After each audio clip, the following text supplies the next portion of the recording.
Capítulo 12. O final do quarto parágrafo. Apagaram-se as luminárias, reconstituíram-se as famílias, tudo parecia reposto nos antigos eixos. Reinava a ordem, a Câmara exercia outra vez o governo, sem nenhuma pressão externa. O próprio presidente e o vereador Freitas tornaram aos seus lugares. O barbeiro Porfírio, ensinado pelos acontecimentos, tendo provado tudo, como o poeta disse de Napoleão, e mais alguma coisa, porque Napoleão não provou a Casa Verde, o barbeiro achou preferível a glória obscura da navalha e da tesoura às calamidades brilhantes do poder. Foi, é certo, processado, mas a população da vida implorou a clemência de Sua Majestade, daí o perdão. João Pina foi absolvido, atendendo-se a que ele derrocara um rebelde.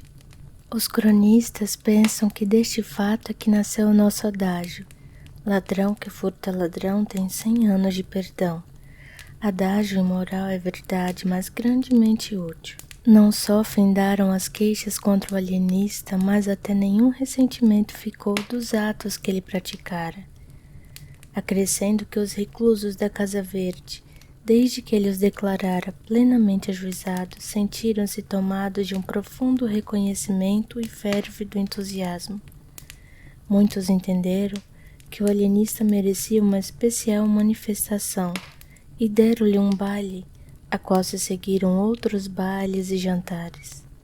Dizem as crônicas que Dona Evarista, a princípio, tivera a ideia de separar-se do consorte, mas a dor de perder a companhia de tão grande homem venceu qualquer ressentimento de amor próprio, e o casal veio a ser ainda mais feliz do que antes.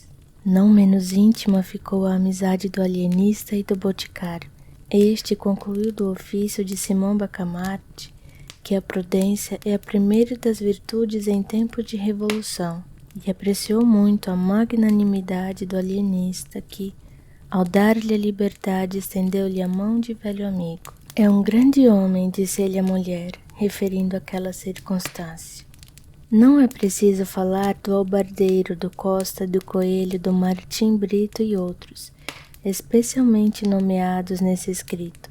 Basta dizer que puderam exercer livremente os seus hábitos anteriores. O próprio Martim Brito, recluso por um discurso em que louvara enfaticamente Dona Evarista, fez agora outro em honra do insigne médico, cujo altíssimo gênio, elevando as asas muito acima do sol, deixou abaixo de si todos os demais espíritos da terra.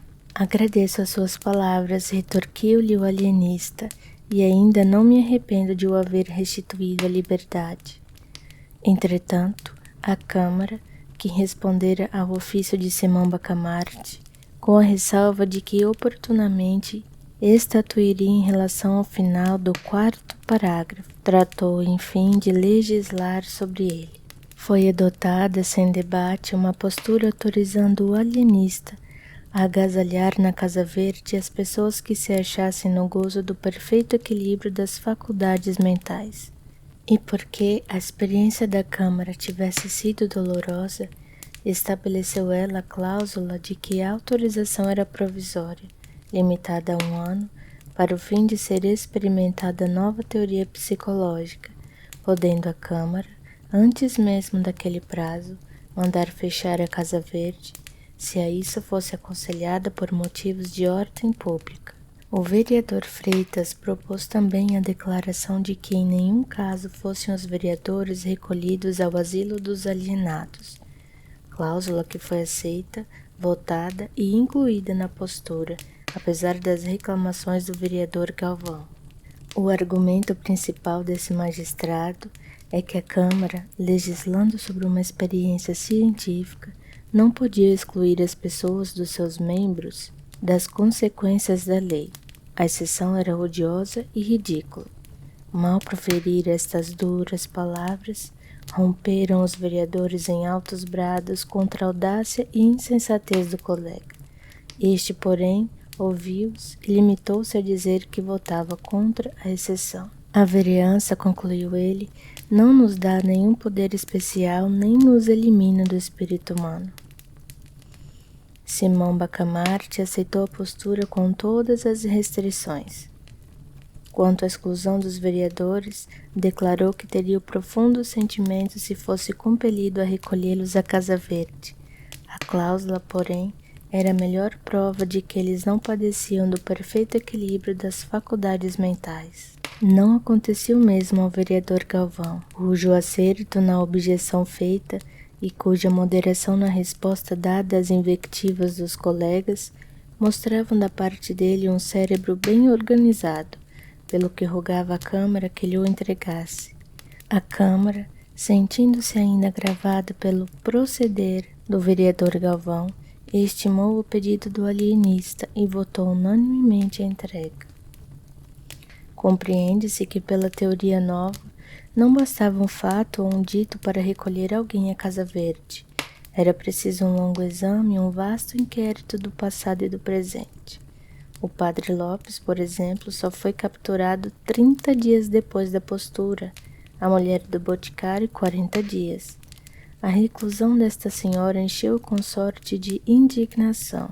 Crispim Soares saiu de casa espumando de cólera e declarando às pessoas a quem encontrava que ia arrancar as orelhas do tirano. Um sujeito, adversário do alienista, ouvindo na rua esta notícia, esqueceu os motivos de dissidência e correu à casa de Simão Bacamarte a participar-lhe do perigo que corria.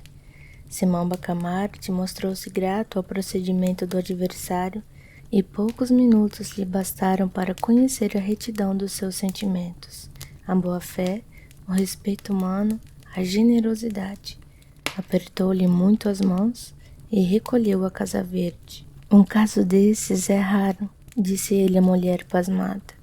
Agora esperemos o nosso Crispim. Crispim Soares entrou. A dor vencera a raiva. O boticário não arrancou as orelhas ao alienista. Este consolou seu privado, assegurando-lhe que não era caso perdido. Talvez a mulher tivesse alguma lesão cerebral. Ia examiná-la com muita atenção, mas antes disso não podia deixá-la na rua.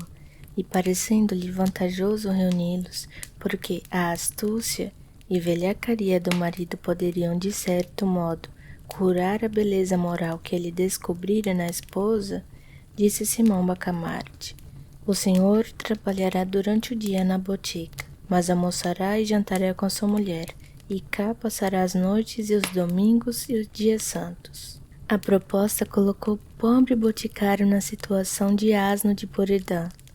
Queria viver com a mulher, mas temia voltar à Casa Verde, e nessa luta esteve algum tempo até que Dona Evarista o tirou da dificuldade, prometendo que se incumbiria de ver a amiga e transmitir os recados de um para outro.